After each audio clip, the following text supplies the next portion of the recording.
Hi guys, welcome to Placeaholic. In this video we'll take a closer look at 15 famous gladiator arenas that you can still see today. There is something magical about seeing a place that used to be embalmed in violence and mayhem that is just so downright peachy, wouldn't you say so too? All jokes aside, getting to see a well-preserved amphitheater with your own eyes is quite an experience, one that not many people get to go through during their lifetime. The saddest part about it, however, is that most of these spectacular ancient arenas have been destroyed by the passage of time. They are now nothing more than just ruins destined to represent a time period that many would rather forget about than remember the horrors that went through during its running course.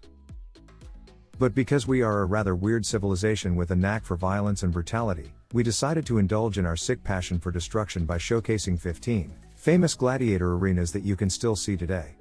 So, let's not wait any longer as we sword fight our way right into our first pick. Tarragona Theater, Spain. Although by far not the most famous amphitheater in the world, this ancient arena was built simply for the sake of observing people slam metal across each other's bare chests. The construction period is still a mystery to this day, with experts believing that it must have been built sometime during the 1st century AD, although no exact time frame has been established by now. As you can tell, this is a Roman construction, or at least just Roman inspired, as the whole site appears to have been constructed for the same reason as the ancient Colosseum from Rome. The arena is quite large, with it being able to house around 15,000 people in total here.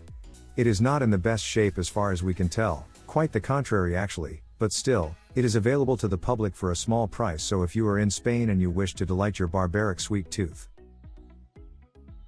Emerita Augusta Arena, Merida, Extremadura, Spain.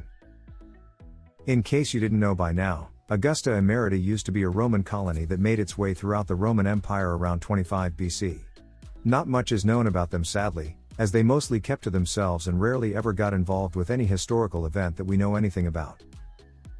What we do know, however, is that they were quite infatuated with blood sports, as they did actually build what appears to be one of the most impressive constructions at the time, the Emerita Augusta Arena. This was a rather large project to say the least, as they fixed up enough room for everyone in their colony and then some.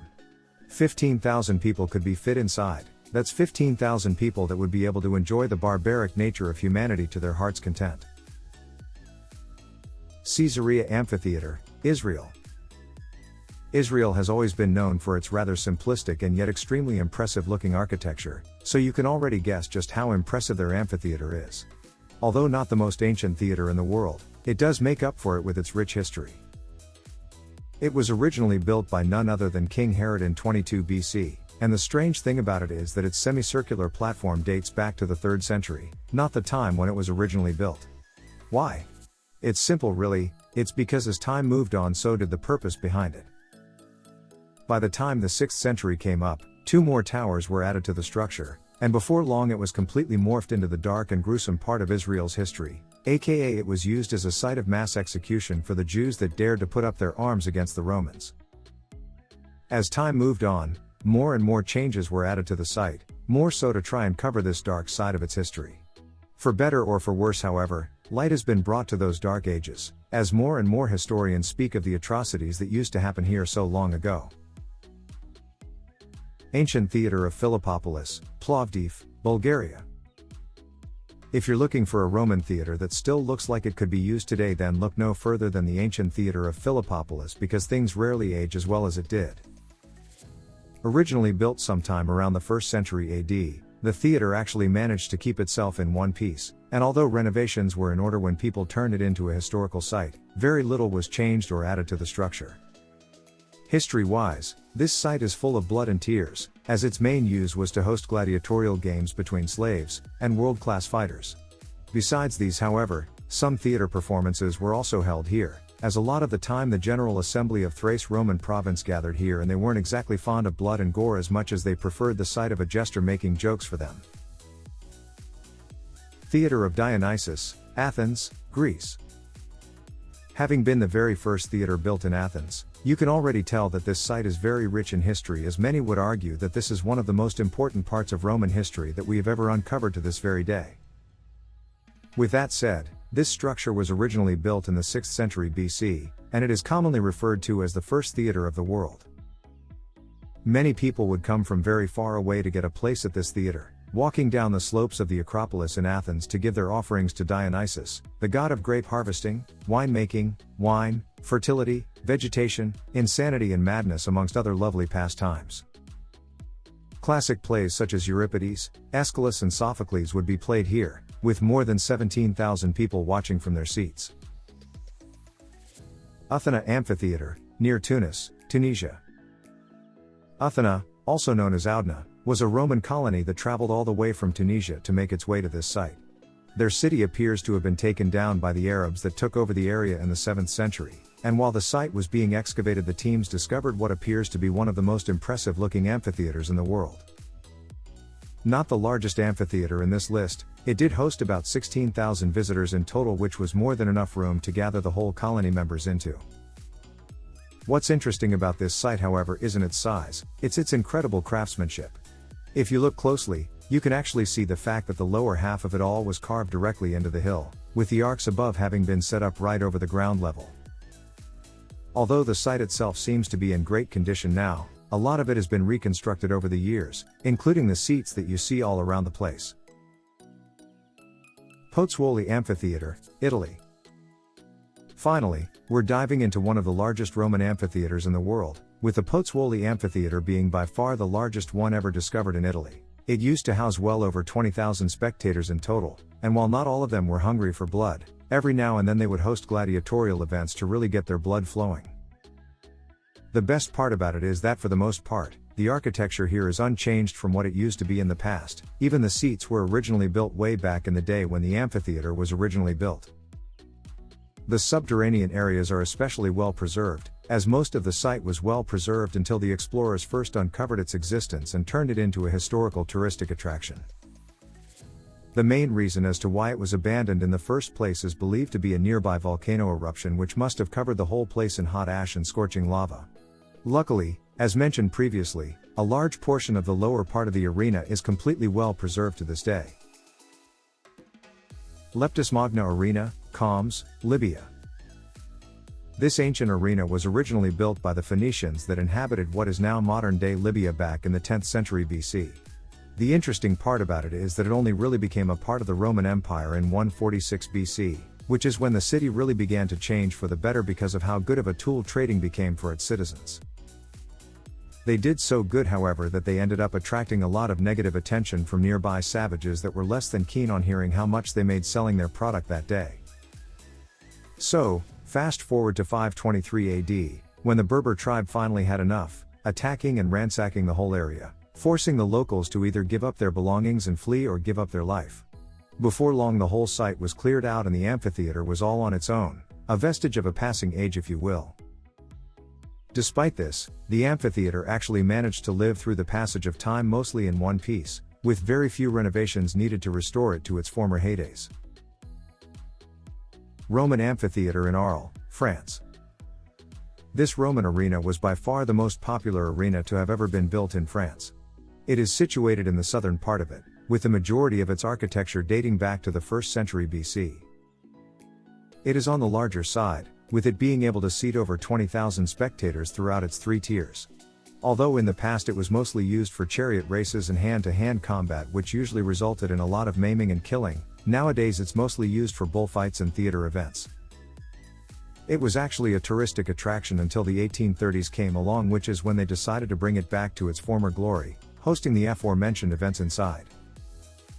The Romans would probably be bored half to death by nowadays main events, but still at least the arena is still used for something as opposed to most other arenas that we can still find standing around the world. Arena of Nimes, France. This is what we would refer to as a massive amphitheater, and we do mean massive.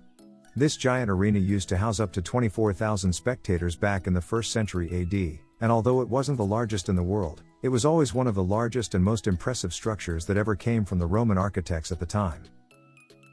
Its history is also rather impressive, with it having been originally used for chariot battles and gruesome gladiatorial fights, only to be turned into a fortified palace during the Middle Ages. Luckily, the site was nearly unbreachable, so not many have tried to really take it down to ransack it over the years. Because of this, The site is actually quite well maintained considering its old age, to the point where nowadays it is still used as a bull ring, being the hosting place of 2 annual bullfights ever since 1863.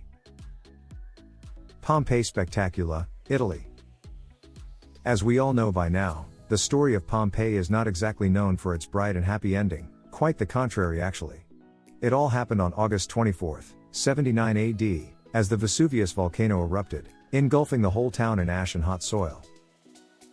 As you can already guess by now, Pompeii's prized jewel of an arena was also completely covered, sparing no man, woman or child in the process. Both the amphitheater and the nearby theaters were completely swallowed up by the debris, turning everything charcoal black within seconds, hiding all 20,000 seats up in their entirety from the rest of the world for quite a long time. Despite this, the site itself is still in pretty good shape, to the point where you can visit it with no problem and really take in the scenery as it used to be back then, when watching the bloodshed and slave killing was considered to be as mundane as watching a new Marvel movie at the cinema. Pula Arena, Croatia. The massive arena from Pula is the 6th largest surviving Roman arena in the whole world, and by far one of the best preserved architectural pieces in all of Croatia. Although the site dates back to the 1st century AD, it still makes for a very impressive touristic site even though very little renovations were done in here. The only parts that needed to be rebuilt over the years almost in their entirety were the parts that were destroyed over the course of the 15th century by the locals that needed the stones to build their own houses with. Since the practice has been banned however, the local authorities have attempted to rebuild these missing parts, fixing it before it would all collapse under its own weight. They've done such a great job that they actually continue using the amphitheater even to this day to host festivals and even concerts during summer. Verona Arena, Italy. Moving further down the list we have the 3rd largest amphitheater from the Roman history that you'll ever find. The Verona Arena from Italy is quite a sight to behold, with its white and pink limestone structure and its rather incredible size, making this one of the most important cultural and historical sites in all of Italy. Back in its heydays, the site could host up to 30,000 people in the stages, where they could eat their favorite snacks while looking down at prized gladiators fighting for their entertainment. This was mostly banned after the 18th century. The site is still used for opera performances and other such shows that are meant to recapture the good old days with the exception of mass human slaughters. Amphitheater of El Djem, Tunisia. Being the 2nd largest arena in the world, you can already tell that the Amphitheater of El Djem is not one that you'd ever want to ignore in your travels to say the least. It was originally built in the early 3rd century AD and size-wise it was able to host up to 35,000 spectators in total. The saddest part about it is that over the passage of time, it was pretty well maintained, to the point where they could continue showcasing incredible displays of the brutal nature of humanity live to the audience, but this was all about to change with the start of the 17th century. This was when a lot of the original amphitheater was destroyed in order to be rebuilt per total. You might have seen the arena in the Oscar-winning film Gladiator, amongst others, as quite a lot of attention was brought to this site over the years, because of its rather uncanny architecture. The famous Roman Colosseum, Rome, Italy. There are plenty of arenas and amphitheaters out there, but there is only one true Roman Colosseum out there. The massive Colosseum of Rome is by far the largest and most popular arena that had ever been built by Roman hands. It was originally constructed by the Emperor Vespasian, but sadly he passed away before his magnum opus could be completed, with his son carrying on his legacy, finishing it in 80 AD. This is where more than 5,000 animals and 2,000 gladiators gave their lives for the entertainment of the emperor and the citizens that came to watch it all happen. More than 50,000 people would gather around in the seats to observe the slaughters, and in order to get everyone inside, the Romans actually built in 80 entrances to make sure that the lines wouldn't be too big to get to your seat. The Colosseum is by far the most impressive sight in all of Rome, and many would argue that it is also one of the most impressive historical discoveries ever uncovered by humans. Wouldn't you agree? Regardless of what you think about the practices that went on in these arenas, the truth is that they still offer what many would refer to as an uncut look into the practices that people used to throw down for their own entertainment. Now the only real question is this: would you have the guts to go to one such event and see people slaughter each other for your entertainment? Let us know what you think. We're really interested to see how far people would go to really experience life as it used to be in history books. We hope you enjoyed this video. Don't forget to click that like button, leave a comment, and of course, subscribe to our channel. Thanks for watching.